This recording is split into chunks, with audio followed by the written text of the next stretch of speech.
Hey, y'all, I'm Ebony K. Williams here, host and attorney extraordinaire. Welcome to Holding Court, where we analyze the very latest in legal headlines, the ones that got all the streets talking. You know what we do? We dig deep into how the courts impact the culture.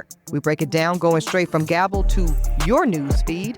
And every week, we keep it 100. Right, Dustin Ross? That's right. Dustin Ross, my lovely. It was the sun out this weekend. Temperatures were flying high. Yes, they were. Saw you were getting settled in the new accommodation. Yes. I'm trying my best. Again, you know, I'm very much in a state of settlement, as you described, right? I'm getting settled in my new place. Things are arriving, and you know what that process is like. In addition to working, I try my best not to interrupt any of my schedules, our schedule with holding court, with my move, and so I was proud of a seamless transition into my work schedule. And I'm just trying to put it together in here and channel my mom and her sisters and decorate this motherfucker. You know what I'm saying? That's right. 'Cause that was their thing. So, that's it. Just having a great weekend. Ebony, how about you? What's going on with you? And sidebar, I found a new spot for us to go to in Harlem. It's a really dope little like speakeasy kind of vibe spot. I'll tell you about it offline, but I found somewhere for us in Harlem. Not twice to tell me about it, because, you know, I like a good speakeasy. You know, that's exactly our vibe. Okay, well, no, I also had a good weekend, D. I started my weekend, I kicked it off, taking myself on a little date by myself. I love a good solo date. The best company. To the cinema and to a lunch. And I saw Sinners. I have not seen it yet, Ebony. Now, I'm going tell you straight up. Yeah, here's the thing. I ain't gonna hold you. I was extraordinarily indifferent. I'm not a fan of the horror genre necessarily. If it's not Jason, and notice I said Jason, not Friday the 13th, fuck all that. Jason, okay, yes. Nightmare on Elm Street, fuck all that. It's Freddy and Jason for me. If it's not Freddy and Jason. What are we doing here? Right. I don't want no Michael Myers. I don't want none of that. Nope. So, that's that on that for me. So, and obviously I'm a big fan of, I loved Fruitvale Station and of course, so yes. I am a fan of everything I've seen Michael B. Jordan and Ryan Coogler do. I even enjoyed Creed, which I didn't think I would. However, I'm gonna just be straight up with you, D. It wasn't enough to compel me to run to the theater opening weekend. It just for whatever reason, and it could be my big age, it could be the pollen, it could be a lot of shit. It just wasn't particularly on my radar. However, after take, recap, review, deep thought piece after thought piece. It's everywhere. It is everywhere. And dusted by content creators and really beyond that, because we know way too many motherfuckers you just get to call themselves that these days. Scholars, true cultural critics that I revere wrote on that. I said, let me take my black ass and go get this little IMAX ticket. Okay. Yeah, so you saw it the way it was intended. Absolutely. Yes. In the cinema.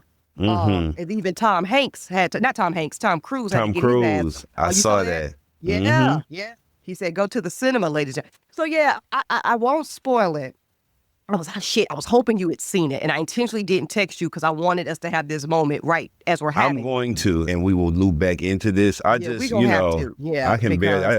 started being able to finish the Thriller video, so I'm not really. No, you know what I'm saying? I was talking to somebody yesterday about that. Like, y'all don't know how scared we were. Yeah, when Michael's eyes turned yellow and shit, and he turned around on us. I cannot. So Nelson, let me tell you something. Yeah. Let me tell you. To this day, I'm 41. Will be 42 in September.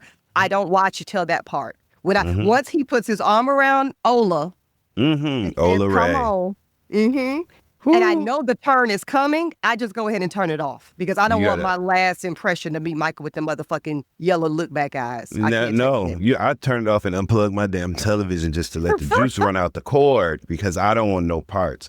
So that was a barrier for me, but I do, like you said, the movie being so critically acclaimed, right? Yeah. It just makes it almost impossible to ignore. So I'm gonna go see it too. Plus, it's black shit. We got to support that. So and we almost have this. to go see it. Yeah, I was having FOMO of the conversations, like, that's why I'm selfishly wanting. I need you to see it, like in the next 48 hours or so. Because I need to discuss these themes. We need to discuss these beauty standards. We need to discuss this these aspects of Southern Black culture. We need to discuss just, oh my God. So I'm I going will to go not see it in the spoil IMAX too, just like you said, and like definitely go he see the IMAX. suggested. Yeah. Yeah, how it was filmed, because it's actually shot on film. It's just, I can't say enough good things about it. Delroy Lindo. So he got down, Ebony. Delroy Lindo got fucking down. Yeah. Like, you know, we don't do this for the Oscars, of course, but if he's not nominated for Best Supporting, they have no credibility, because this is what a premium supporting actor role looks like. And when you hear him speak in interviews, Dustin, about everything he did to prepare to play Delta Slim, it's just, I don't know what to tell you. I don't know. I'm ready. And also, it doesn't even give horror until midway through the film, does. And when I heard that, that made me feel better about it. You're not, I mean, you know, I got bad nerves, so I was a little jumpy, you know. Like, how the fuck, you know, the white lady beside me she had her jumping and shit. But it's not that until like midway, and even then, it's elements. Somebody said it perfectly. Think historical drama with elements of horror. I'm with it. It sounds very nuanced in a way that like, you know, you can't take your eyes off of it. And as long as, you know, think about it, you know what kind of lens we perceive any type of entertainment or media through. We're watching through an educated lens. We understand the work that is going into making this film so robust and what makes these elements make sense. So I have an appreciation for that will supersede my unwillingness to watch a scary movie. You know what I'm saying? Yeah, I don't like scary movies. On that I don't like sci-fi, but this is beyond genre. You know, I'm with it. This is, let me say it for some of you Beehive people. I don't like country music, but I love Cowboy Carter. 100% felt that. And you just sold 2 more tickets to this movie, because what you just said makes me want to go see it. I'm going to pull one of my friends with me. Yep. Yeah, good. Okay, here we go, y'all. For this docket, we're going to get into, I know y'all were wanting it last week, but quite frankly, I'm glad that we got more time with this particular file, if you will, and we're able to present y'all something more comprehensive as it relates to all of the legal ins and outs that we know at this time around Shannon, Shannon Dull. Oh my God, Dustin. Well, before we get into all that, so, okay, let me tell y'all this. Let me give y'all the overview, and then we'll get into it. So we're going to go over Shannon Sharpe, top to bottom. Don't do that, y'all. Don't do the pun thing. Then we're going to get into a story that really one of our jurors kind of co-produced for us and flagged. And this was a note of appreciation that we got from one of our jurors saying, you know what, just honestly, thank y'all so much for what y'all do on Holding Court, because a lot of us are going to know the celebrity justice stories. We're going to know some of the things about Puff. We're going to know some of the things about Shannon Sharpe. We're going to know some of the things about the latest with the child support of Tyrese and all this bullshit. But we're not going to necessarily know what the Supreme Court is doing. We're not going to necessarily know what the Republican Party is doing by way of preparing to destroy the entire federal judiciary. Like, when y'all go into y'all's court, like United States federal judiciary bag on us, it is of service to us as a Black community, and just really appreciating that. So to that vein, y'all need to know that right now in the United States of America, the so-called land of the free, any ladies, any women that have the audacity and the esteemed responsibility and privilege to sit in the posture of judge or justice on a court in this land, they are under siege in a literal way. Judges are being shot. Judges are being killed. Judges are being physically attacked. Judges are being threatened by their very lives. Their children are being murdered. Literally, y'all, this is not hyperbole. This is not an exaggeration. Judges of all genders are being attacked at higher rates than have been ever documented. And women judges in particular are scared, they're afraid, and they're not going to have it. So we're going to talk about the peril, the real life deadly threat of women and judges who dare to enforce the law. So we're going to Scary times. Scary times for real. But first, the Shannon Sharpe of it all. So before we get into all of these facts, Dustin, I just want to know, when you first saw, if you can, rewind all the way back. So before you heard the audio, any of the audio, before you read any of those let's just say stunning text messages. Mm-hmm. Before you knew anything else, when you only knew Shannon Sharpe is being sued for $50 million for rape, what was your initial reaction? It was just like his when he be asking them people simple questions on that podcast and they gave him a simple answer and he acted so shocked and surprised. When I saw that headline, I was like, wait. You telling me? Wait. No. That was my reaction. I reacted just like his ass. I was shocked, Ebony. I couldn't believe it. And love him or hate him, that was a black man with a massive, self-made, homegrown platform in media that was becoming a juggernaut in the space. I hated to see that happen.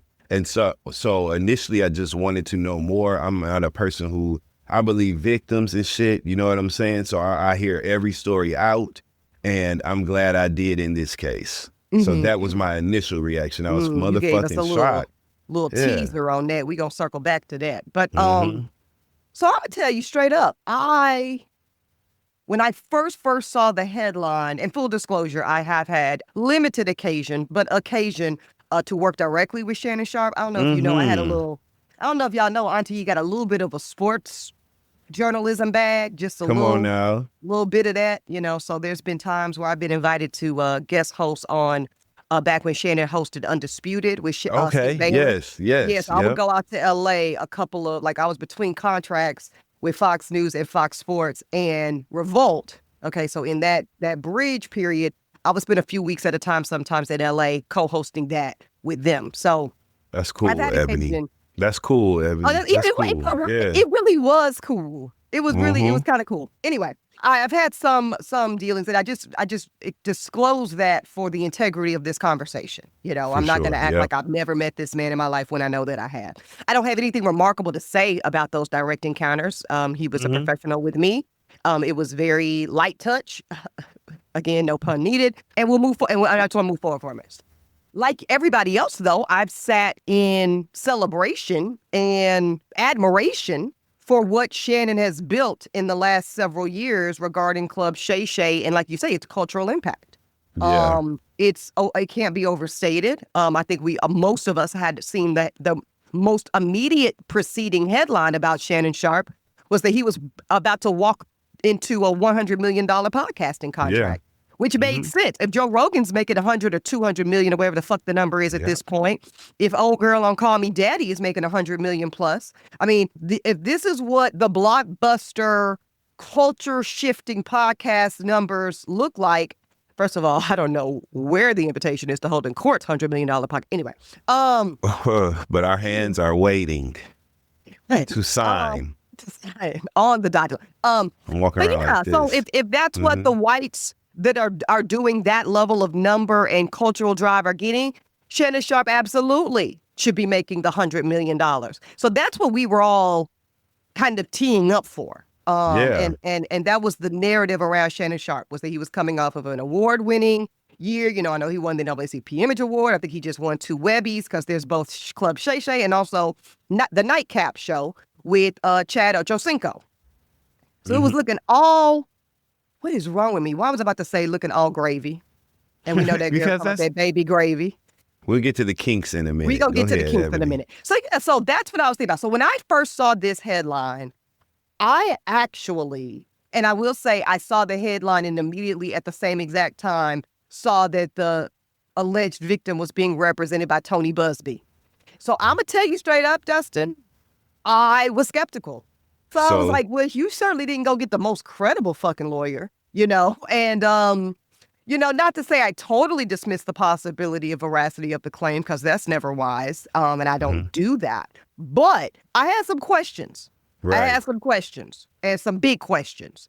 And I still remain in a posture of questions. We all do, and we all should, because nobody knows enough at this point, I would say.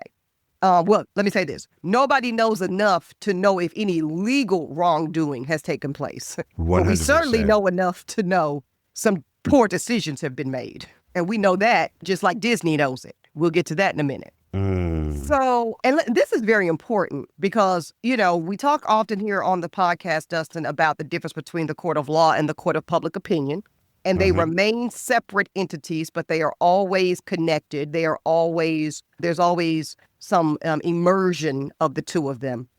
But when you see not a claimant's lawyer, not Tony Busby in this case, but you see Shannon Sharpe's attorney, you see his lawyer releasing, first of all, the name of the defendant, because the lawsuit was filed in Nevada under Jane Doe pseudonym, which is typical of these types of sexual harassment or rape allegations. But you see, it was filed, by the way, just recently, April 20th in Clark County, Nevada, listed as Jane Doe. But then you see Shannon Sharpe and his legal team be the ones to pierce that veil of anonymity and identify her publicly as Gabby Zuniga. Okay. That was the first thing I didn't like. Let me just say it plain. That was the first thing I didn't like. I didn't like them revealing the so-called victim's identity. And I actually don't even think it was wise strategy by them. I'll say why in a minute. Then they release several of these text messages. And they are saying, and we have a literal statement from Shannon Sharpe's attorney, where he is talking about why he's done some of the things he's done. Shannon Sharpe is currently represented by Lanny J. Davis. And for those wondering, Lanny is literally 79 years old. He's a 79-year-old white man. He has represented, several of these style cases in the past, some successful, some not. I just think it's interesting to pick an 80-year-old. I do. I think it's interesting to pick an 80-year-old white man in a time like this because of a lot of obvious reasons. Just not encouraging age discrimination, Dustin, but 80 is up there in the same way that people had concerns about Joe Biden being president. Yeah. In the same way we should have had more concerns, many of us did, about Trump being president. 100%. The cognitive ability is understandably eroding. That's not discrimination. That's called science. So anyway, go ahead. No, I know you want to say something. Go ahead. No, it's just that so he keeps talking, right? Like Shannon keeps talking to us. And a lot of people have been deeming that him being advised poorly by his legal team, right? And now that we know this piece, the 80-year-old piece, right? Maybe that the strategy is a bit archaic over there right now. And that's why it's not connecting with the people who are reading these headlines. And to not oversimplify it, but I could see a scenario where maybe Lenny J. Davis's status 20 years ago may have worked. Like, hey, let's put everything on the table and we can get in front of it.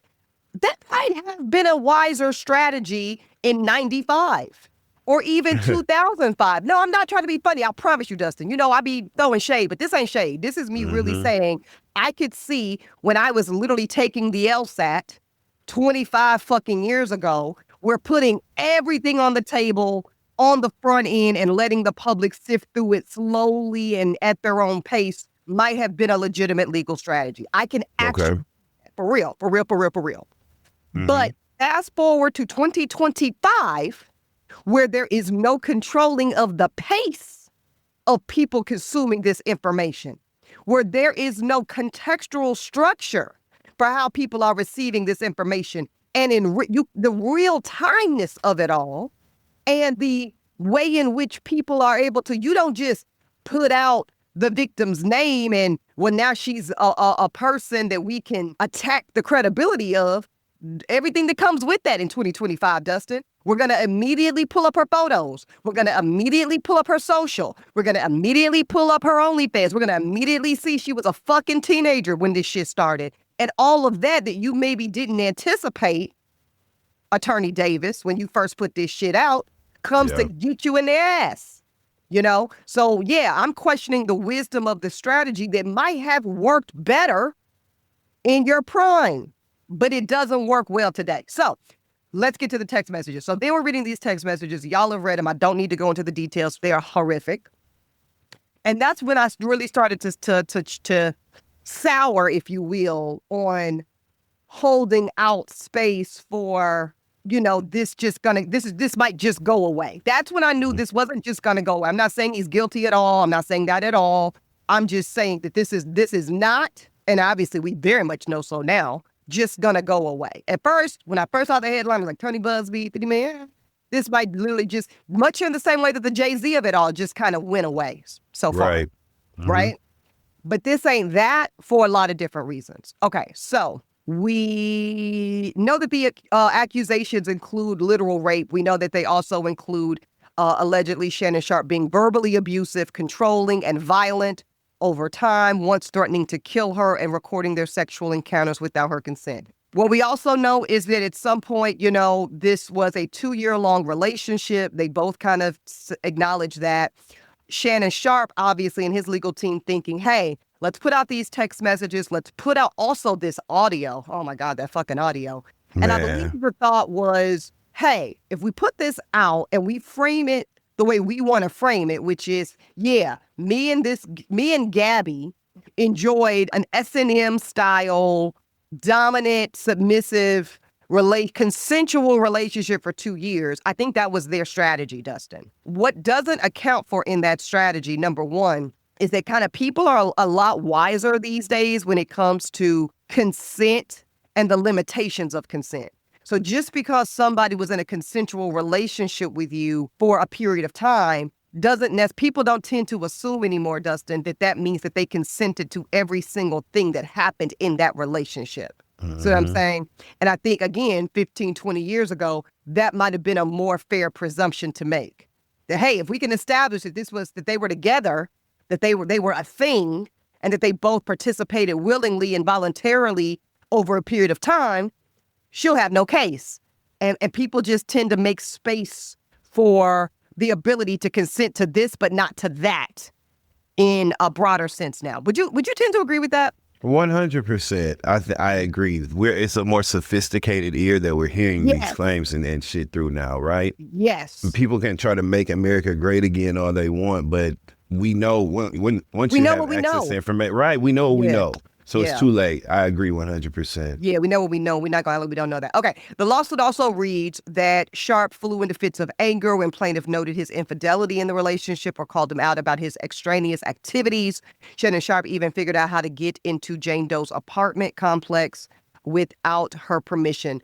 The plaintiff here, alleged victim Gabby, alongside her lawyer Busby, released alleged phone recordings. So again, everybody's releasing. That's the other thing. Both sides are releasing at rapid speed, in which we heard the NFL Hall of Famer threaten to choke the shit out of her. And we heard that. And even that, again, just something to put on y'all's minds, Drew.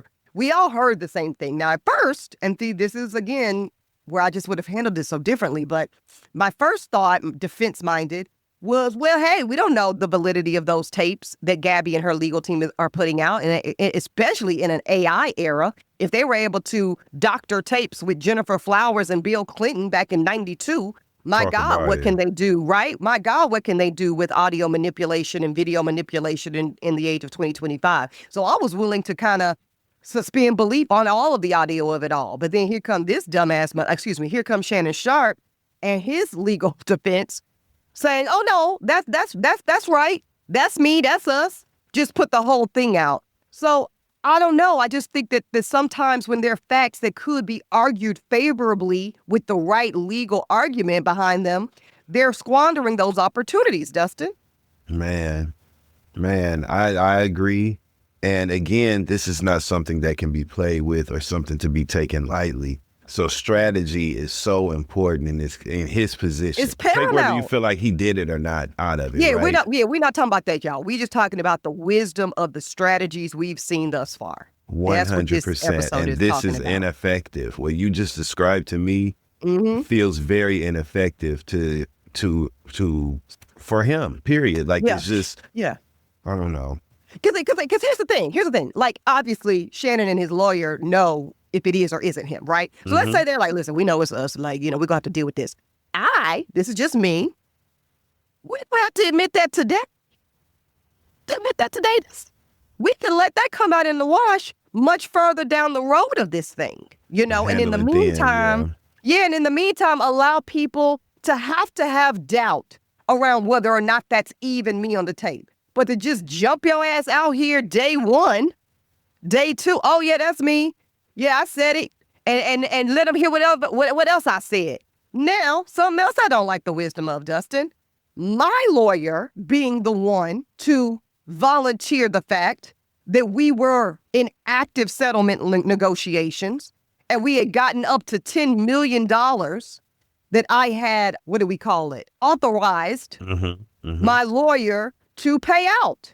Now, listen, I'm the first to tell y'all, somebody willing to or even paying out a settlement is in no way an affirmation or admission of guilt. It really isn't. And I'm not just saying that as a legal talking point. It really is the truth. It Sometimes really is just true. want it to go away. Yeah, and it really is. It is also true, I would say, from my experience, Dustin, that sometimes it is the wise legal move. Yeah. Even if you have done nothing but mind your fucking business, sometimes by the time we add up my legal costs, and normally at this scale, it's enormous because it's not just one lawyer. It's a team of attorneys. It's a team of investigators. It's a team of paralegals and legal secretaries. So you're just, it's literally called the cost of defense. So cost of defense for somebody like Shannon Sharpe on a case like this could literally be $2 to $3 million, could be more. Easily. Okay, just to defend this. So you got your cost of defense. Then we have the PR costs. Then we have the loss of business, which is the biggest cost of something like this, right? Just the fact that people and advertisers and bosses and networks have to think about you in a sexual way costs millions of dollars. So I could see where somebody would say, hey, bro, I don't think you did this. I don't think they have a bunch of evidence to prove that you did this. But between the cost of defense, the cost of lost business, the future loss of earnings potential, people that are like, hey, I think you're totally innocent, but we just can't do business with you. It's worth going ahead and putting about 15, 20 on it or more. You know, I could totally see that. And I need y'all to at least consider the possibility of that scenario. But here's the problem.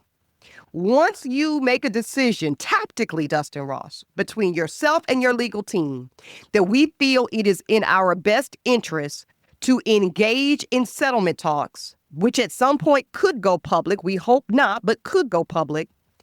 Write the whole check is my advice. Write the whole check. Much like a gun, you know, I'm sure you've heard, don't pull out a gun unless you're ready to shoot it. That's right. Don't pull out that checkbook unless you're ready to write that check, sign, and cash it. Yeah. So it was, I think, very misguided, very foolish to authorize up to $10 million, which says so much and can't be unsaid or unspeculated about, and then just decide, never mind, y'all got it, and we'll take it to trial. That's very foolish. At that point, just right. If obviously the number must have been 50 million, we're reasonably led to believe, because that's how much she sued for. I actually, believe it or not, y'all, at that point would have advised Shannon to just literally write the $50 million check. And I know, that's a massive, insane amount. But think about what's on the back end, literally. Think about him walking into $100 million, and that's just the podcast deal. Think about all of the other brand endorsements that might be on the table and available to him. Think about the increased ESPN contract, the increased maybe CBS Sports. Like it just, he was already fired from there. But you know what I'm saying? There's just so much more money to make for the next 10, 20, 30 years of this man's life that had you just cashed it out completely, because it's not like you were totally hostile to the idea of cashing out. It's not like you did what Jay-Z did and said, over my dead fucking body will I give you 1 red cent. Literally, that's what Jay-Z said, literally. And that's the integrity piece that's missing here. Right there. Jay-Z and Beyonce said, kiss my ass. We can fight this shit out. I didn't do a motherfucking thing, and I'm not paying you bitches shit. And that was very much the disposition. And it went through. There were apologies made, statements were retracted. You know, and this is not their first time showing up. Remember how they did Piers Morgan's ass. You know what I'm saying? Yep. So, like, that's the difference here. Him working towards that settlement is not helping him at all, or him agreeing to that $10 million settlement is not at all helping in the court of public opinion whatsoever. And I doubt highly, that's more so a question for you, I guess, Ebony. How will him offering that $10 million settlement previously, how will that impact what happens next in the law? You know what I'm saying? And in the lawsuit. Yeah. I mean, listen, legally speaking, it's not going to be admissible if this thing goes to trial. Pre-trial settlement talks are always deemed too prejudicial to be admitted. But think about it. But think about it. First of all, again, it's the toothpaste out of the tube already. We already know it. And again, why do we know it, Dustin? We don't know it because Gabby's legal team leaked it. We know it because Shannon Sharpe's own lawyer, that was so stupid. His own lawyer told us so. And when asked and challenged by not just journalists, there's this journalist at ESPN, I'll look at the name and put it in the show notes, who happens to also be a licensed attorney and practiced law for 18 years, did a brilliant think piece like, this is basically dumb as fuck. And then Lenny Davis wanted to get all mad about it and like, well, hey, I got a statement. The statement wasn't helpful, Mr. Davis. Right. The statement was basic as fuck. The statement was, hey, that we just felt like it would, hold on, let me tell you exactly what he said. Davis said it wasn't an admission of wrongdoing, and basically we made an effort to settle out of court in order to not allow more harm to come to the client. Well, duh, Lanny Davis. But again, if that was going to be the case, write the whole check, complete the task. If the task was, hey, let's go ahead and settle this pre-trial before all of these horrible facts, not necessarily the facts about the rape, but just these facts about your torrid, sordid sex life, period, come out. Right. Then it's kind of like in 48 Laws of Power, which I enjoy. I know it's not everybody's speed, but one of the laws is plan to the end, Dustin. Plan to the end. Mm-hmm. Lenny Davis planned to the midway point on that one. Like, hey, let's engage in these settlement talks so that none of these, bad press, if you will, comes out and harms you. But you didn't plan to the end, because planning to the end would have said, this could go as far as $50 million. Are we prepared to go that far, client? And your client will nay or yay it. And once my client said, nah, I'm not going to go that far, then let's just keep it fucking cute and sit our ass down somewhere. We don't start down a path that we're not prepared to complete. That's called being bad at your job, right, Ebony? If you start something and don't finish it, and this is a case where not being good at your job has critical consequences. Implications. So I just, to me, the sloppiness overall is reflective of the sloppiness that he had in place when he was enjoying his kinks, right? Let's get into that piece, Ebony. So if it, whatever gets you off, we'll say, without me getting too graphic, whatever gets you off, fine. You know what I mean? But if you're in a position where you have something to protect, you need to lock your shit up first, which means she should have been on the ironclad DNA. DNA. Yeah, that too. But NDA, that too, though. She should have been on an ironclad NDA. And then he should have been policing his behavior in a way where everything he did. See, when you get to a certain level of wealth that you have to protect, you need to be advised. He should have been able to talk to somebody, Ebony, like, hey, I'm into this BDSM shit. I like getting a little rough with my partners. What do I need to do to make sure that I can safely do that without being at risk of being, sued, accused falsely if I didn't do what they said I did? Like, you protect yourself, and he wasn't protected. And that's the part that is so frustrating for me, because for a motherfucker to have all the answers and feel like they know what all these people should do, like he treats people in his interviews, because he's a terrible interviewer. Let's put that out there. But when he's doing that, it doesn't align with how he was handling his shit on the back end. So it's just kind of... Well, two things, right? Number one, let's talk about, like you say, the kink of it all. Here at Holding Court, certainly, we have no judgment or position on people and their kinks. Right. But let me be very clear, and this is just Ebony talking, y'all. Don't put this on D. Pedophilia doesn't get to be one of your kinks. I'm going to say it one more time. Put that on me, too. Okay. Pedophilia does not get to be one of your kinks. Now, some of you might hear me say that and say, well, Auntie E, the girl was 19. She's, quote, legal. Let me be very clear with you. I understand the law better than most. Got the paperwork to prove it. But what we know about the law is that it is drafted in legislative bodies normally, okay? And therefore, it is the product of a consensus. So the fact that she is 19 and the law happens to be of consent in most states, 18 rather, and she is just right over that threshold, I want you to just consider that what if the law of consent, the age of consent was 21, which kind of based on the factors in which they determine where the cognitive ability to have awareness and permission, I'm sure that was a debate. I'm sure there was probably some people that felt the age of consent should have been 16. Some that felt it should have been 18. Some that felt it should have been 21. In fact, I'm not speculating. This is, go look at the, what do you call it? The transcripts, okay? And there are other parts of the world where the age of consent is upwards of 18 for that very reason. So to me, 19, that's considered a bubble age. Now, per the letter of the law, you're in the technical clear. But from a kind of overall analysis, when I'm really considering the kind of moral nature of engaging with that level of sexual activity, and again, you're not 25 with a 19-year-old, which a lot of people would still frown at. You're not even 35 with a 19-year-old. Still, I don't like it. You're not 45. You're 50 fucking 6. 55. Talk about it. Time. So for me, not the government, this is Ebony K. Williams.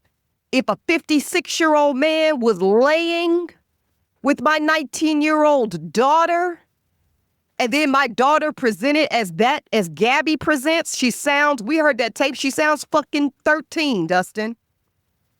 She sounds 13 years old. She so clearly presents as prepubescent. 25,000 a cheek, where the cheeks? And I'm not suggesting that had she been more developed or had she presented as more physically adult, it would have been any more right. But I'm talking about just the kink piece. No, sir, your kink doesn't get to be pedophilia. Now, I'm not ignorant. I'm not naive. Without going into the graphic details, I know there's an entire genre of porn dedicated to the adolescence of it. But I think this is the point I'm making, right? I think as adults in society, while we don't need to be skewing to over-policing people's sexual activities, we do need to be accountable and know that when we permit certain things, we put ourselves on slippery slopes. So I just want to stand 10 toes down. Kink, and we'll get to this when we talk about Diddy in the next episode, right? Ain't nobody mad at your kink, sir. Nobody mad at the handcuffs, the dog collar, the whips, the chains, hey, pop it off like you like to pop it off. But not when it goes into the area of pedophilia. So for me, Dustin, of all of this, even the white girl piece, I mean, we'll get to that because Disney, I think that was really affected the Disney piece. It's just the 19 years old for me is where I don't want to hear nothing else about it. Yeah, I agree. There's something off. It's an age gap that's alarming and a red flag. She's too close to the legal age for people to just turn a blind eye to that piece. So I'm really glad you highlighted it and broke it down on that level because it is something to be, for people to think about. Yeah. It is. And I agree. It's just the whole thing is just a mess. And God damn it, we can just suffice it to say, like, nigga, you knew better than to be fucking on a young 19-year-old sexual content producing. Because if I'm not mistaken, isn't she an OnlyFans content creator? Yeah, she's an OnlyFans. Yeah. Yeah. So, like, there were just things here that should have motivated him. You should have had to move different. Yeah, and I mean, people could fairly say, well, just because he's rich and famous with a lot to lose, why does he have to police himself in ways that ordinary folks don't? It's called the price of fame. Because he's rich and famous with a lot to lose. Like, what the fuck? It's literally called the price of fame. And I'm standing 10 toes down on this as somebody who aspires to only be richer and more known. Let's put it that way. Yes, I'll be honest with you. And in that contract, I don't necessarily think we're signing with deals with the devil per se, but you're certainly making a bargain for some of your privacy. You are. You are, Dustin. You know this to be true. And when you understand that, then you can put measures in place to give yourself some room to live, right? And safely. Some. Yeah, some. And the truth is, I'm just, and I'm not saying this is right, Dustin, and you don't have to agree with this, but I just feel this way. I think if you're not ready to curtail some behaviors, and I'm talking about beyond sexual, just some behaviors, maybe this ain't the industry for you. 100% agree. And this goes not just for rich and famous. I was going to say just, thinking of noble professions, you could teach the second grade, but actually you cannot. Actually, sir, you cannot. If you decide that you want to teach the second grade, you too, second grade teacher, male or female, must exercise different levels of discipline. No not second grade, but certainly not 10th grade woman teacher. You cannot lay up with your 18-year-old senior student. I don't care that he's legal. You're in the wrong profession. Go be a waitress at Chili's. I've done it. It's good work. Why not? You know what I'm saying? It's just See what I'm saying? So I don't want to get too far in the weeds, yeah. but yeah, it's levels. Y'all are getting it. Y'all are getting what we're putting down. When you go into certain industries with certain responsibilities and certain societal expectations, breaking fucking news, you might have to move different. And that's another piece of it. You know, Shannon, what you were able to get away with for the many years you were on that football field and seen and operated as a professional athlete, because now I'm going to get to the last piece of this, because I know it's been long, but you know, we allow our professional athletes to do some things, right? They shouldn't be criminal, but we think of them as hyper testosterone, hyper this, hyper that, and they do get some passes around some of this stuff, right? Mm-hmm. But when you now take your black ass and sit up here and be one of the main faces of the Walt Disney Company, you are now one of the main faces, one of the main brand ambassadors of Tinkerbell, Snow White, Cinderella, and Mickey Mouse. Motherfucker, you must be crazy if you think you get to do that all the while the consumer of that global multi-billion-dollar brand has to try to reconcile or try to close their eyes and squeeze them tight and unsee your big black old ass literally engaging in rough play and nasty fucking talk and admitted sodomy with the young adolescent white girl. You must be fucking crazy. You actually don't get to do that. And I hate to bring it back to Nene Leakes, right? But she made a quote when she was on Celebrity Apprentice years ago. And Dionne Warwick and Marlee Matlin were arguing. They were having It was the best season, by the way, of Celebrity Apprentice in life. The best of all time. In life, yeah. But when Dionne Warwick, who we love, right? Mm-hmm. This was the first time that we really got a view into her personality. Her personality, you know? Absolutely, yeah. And her found out she was herself. Spicy as a motherfucker. So watching her argue with Marlee Matlin, Nene, they went straight to like her confessionals. And Nene said, you just can't argue. Ain't nobody trying to argue with no 70-year-old woman because it just don't look right. And when she said it that simply, it is. It just doesn't look right. This is the same thing. You being big, black, Shannon Sharpe, and I don't mean by skin tone, I mean black man. No, like Shannon a black Sharpe, man. right? It could have been Rick Fox. You don't get to do it either, curly head. Right. But like the optics of you saying that you want to it's just bad. It just don't look right. No, because it literally conjures an image. Right. Like we live in this would have been bad anyway, but especially in this era we live in, Dustin, where everything is literally optics, everything is social, everything is a photo, a video. We now, when we read that text, it's not a text anymore. When we hear that audio, it's not an audio anymore. We're going to put the picture on that. You know what I mean? Literally, that's just the instinct of culture now. And so now there is a literal image on loop running continuously of that encounter. And it is an unacceptable image to be associated with most brands, but for goddamn sure the Walt Disney brand. So that's why Stephen A. Smith has gone on record on his YouTube show just at the end of last week. Because at first, he came out with a real kind of lukewarm statement. Hey, I recruited Shannon from Fox Sports. That's my friend now. I love him on my show. He's taken it up a notch. I don't believe that he did this, but Stephen A. ain't no complete fool, because he surely went and said, I'm only saying I don't believe he did it because of the person I know him to be. Let me be clear. I don't know any facts. He said that very clear. Let me be very clear. I don't know any facts about this situation. But then he also said, at this time, the leadership and the president, rather, of the ESPN portion of the Disney company at this point, and said flat out that ESPN was taking it seriously and were investigating it. That's where it was at the midweek point last week. But by Friday, clearly the investigation or the talks had evolved, and that's why Stephen A. Smith came back on that microphone. We have to believe, Dustin, with some level of permission, if not direct instruction from the brass at ESPN, to say, make it very plain, while Shannon Sharpe, I think, was permitted to frame it as I'm choosing to step down temporarily. Stephen A. said very plainly, this is a quote, and when the news came down that he and ESPN had mutually agreed that he would need to come off the airways of ESPN, it was a blow to the show, a blow to me personally, because I'm going to miss him, but it was not a surprise. Now, you might be thinking, well, why wasn't it a surprise? Well, let me help you out there. Because Stephen A. goes very further. He says it plainly, just like you said, Nene said plain. It don't look right to be arguing with no 70-year-old woman. Stephen A. said he was working at Disney. He was working at Disney. I've been at Disney since October of 2023. I know this place. I know the worldwide leader that is ESPN.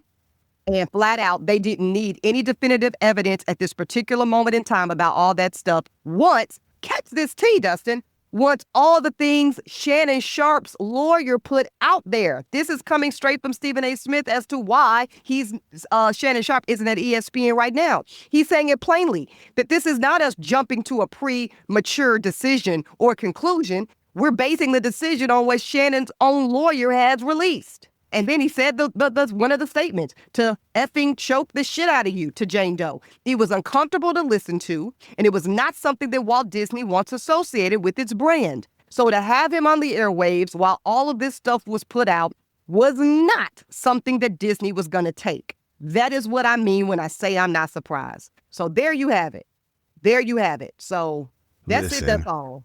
When Stephen A. Smith's Marla Gibbs, yes, he still looked like her. When Stephen A. Smith's Marla Gibbs looking ass starts making sense, you know we're in deep shit. Put your hip boots on, because we got to wade through some bullshit if he's making sense.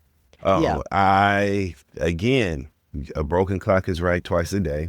Yeah. So while he did make points, it's still fuck him over here for me. You know what I'm saying? Oh, Stephen A. Yeah, and let me be clear. This is because y'all know I've, have a colleague working relationship with Stephen A. Smith as well. So even putting that on the side, you ain't telling me, Dustin, that Stephen A. ain't following the marching orders of ESPN. There's no reason for him to even be addressing this. Yeah. Dance, you know what I mean? This is straight from the top. And that whole ESPN and Shannon Sharpe mutually agreed to, that's very specific too.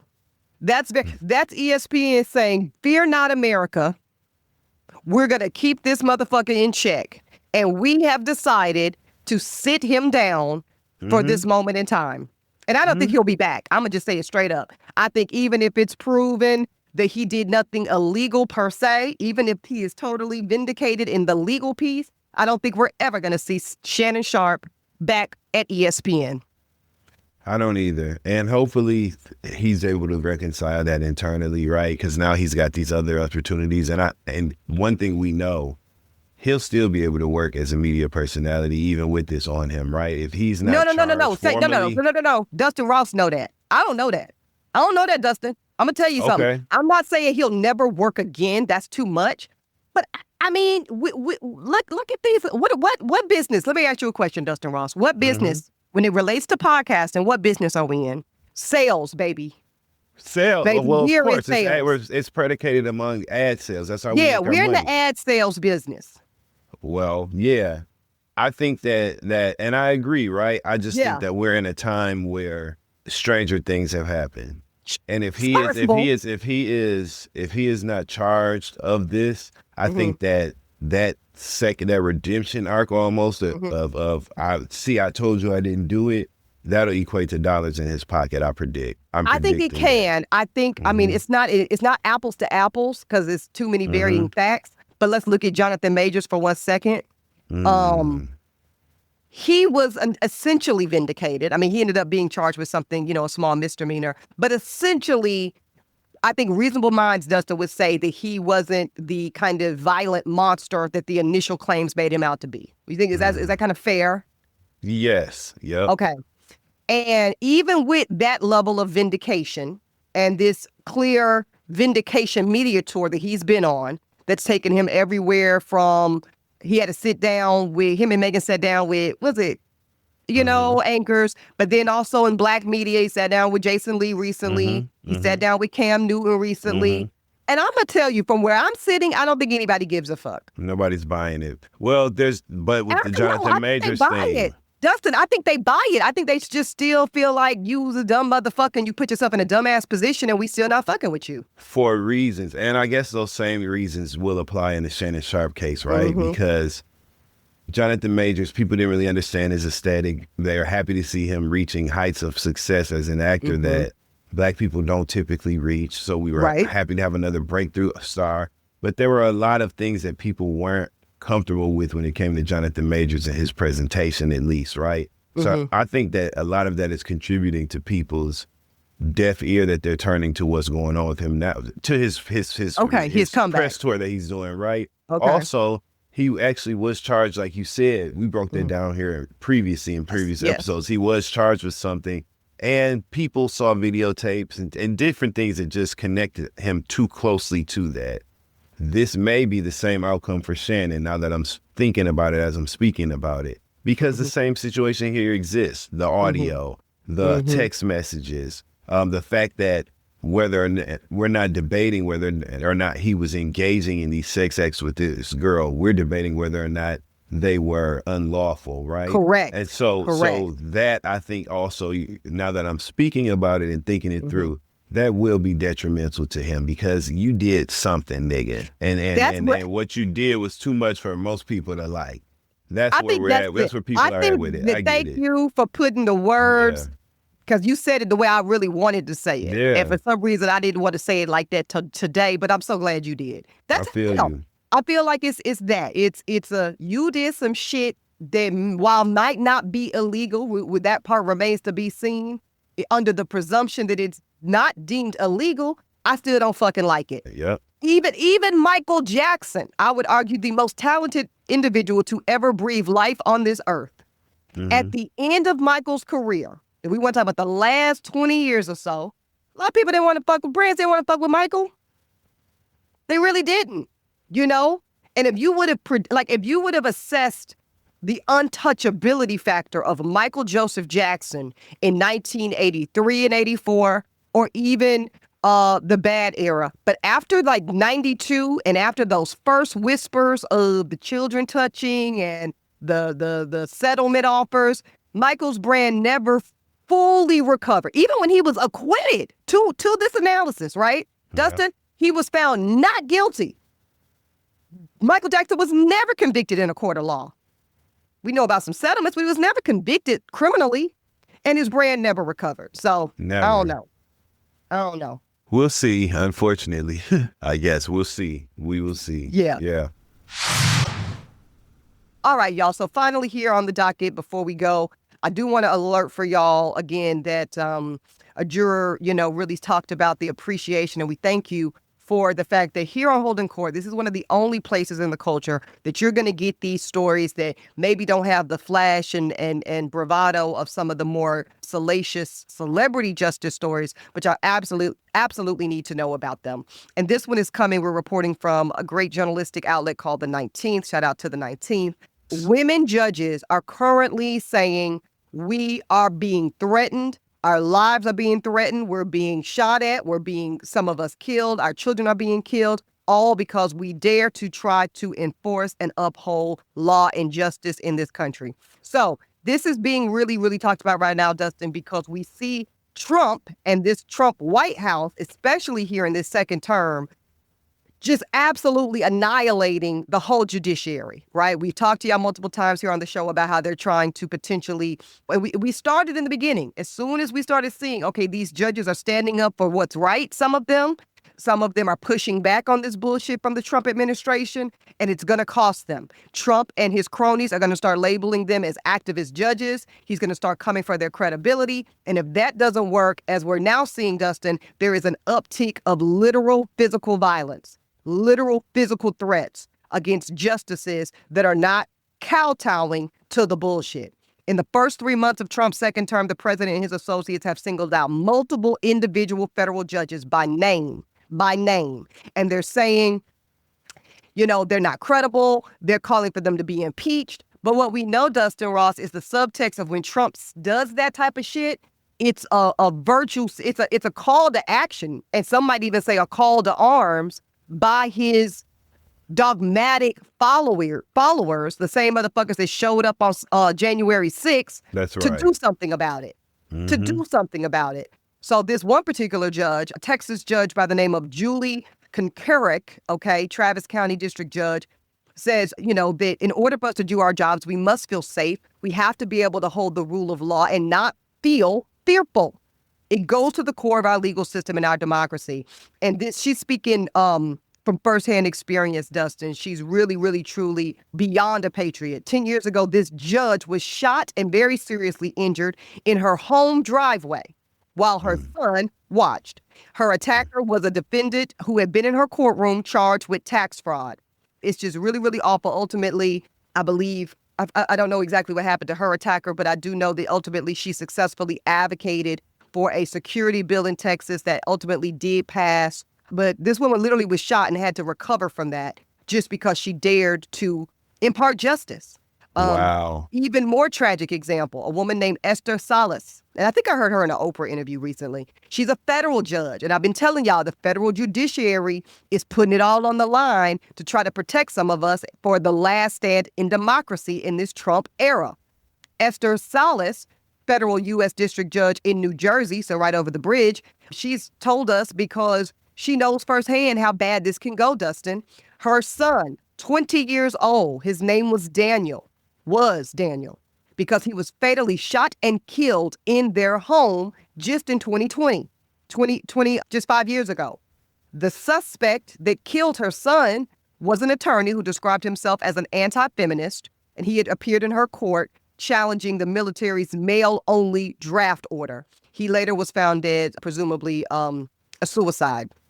So sad. And it's so sad. And to send a message to other other judges, just this month, we're talking about in April 2025, a dozen pizzas, this is psychological warfare, a dozen pizzas, Dustin, were sent to other judges' houses. And when they said, I didn't order a pizza, who sent the pizza? It was the judge's dead son, Daniel. What? I swear to you, this is happening in real time, y'all. Real time. My God, Ebony. Pray for these judges. This shit is getting real as fuck out here, Ebony. Ain't that crazy? Man. And just to wrap it up, button it up, the justice who buried her fucking son in the name of doing her job said this to probably my absolute favorite news anchor out right now, ABC News' Lindsay Davis. Love her. Don't you love her? She said to Lindsay Davis this: I've often talked about the violence against the judiciary being a barn fire that's been burning for some time. But now it feels like people in positions of power, leadership, and people with large social platforms are throwing fuel on the fire and lumber on the fire and an accelerant. So we're going to leave it there. This judge who has buried her son in the name of serving for justice is saying it's always been bad. I should know. My son died and was killed for it. But I'm saying right now, it's getting worse. The fire is on fire. So I just want y'all to be aware. Pray for these judges. Pray for the judiciary. I'm talking about everything from your local judge that does traffic court all the way to the highest level of the Supreme Court and everything in between, state and federal. And they're not always perfect. They're not even always right. But certainly nobody should be fucking shot and killed. Nobody's kids should be shot and killed simply because they chose to go to work. Especially, I think the reason that this just put an extreme level of sadness over me right now, right? Mm-hmm.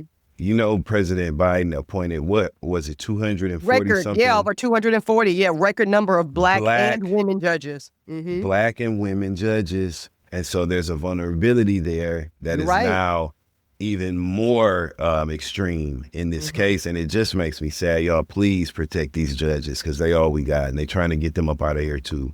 So and by any means necessary. They're trying to do it by any means necessary. That made me sad.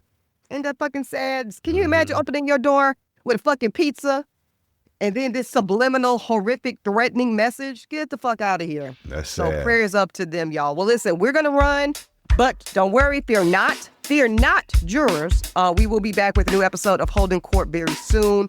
Court will be back in session because we're going to stay on these mics. We're going to keep talking the truth, and we don't care who feel a way about it. So don't give a damn. That's all. Dustin, what you want the people to do? Understand we don't give a damn who got a problem first. And then second of all, read your terms and conditions, please. Yes. We don't give a damn. We don't give a A. Holding Court is produced by Uppity Productions. Host and executive producers here, Ebony K. Williams, yours truly, and the Dustin Ross. Executive producer in Dossie, McCraw. We've also got our senior producer, Ashley Hobbs. And follow us on Apple Podcasts, Spotify, and any and everywhere you get your podcasts.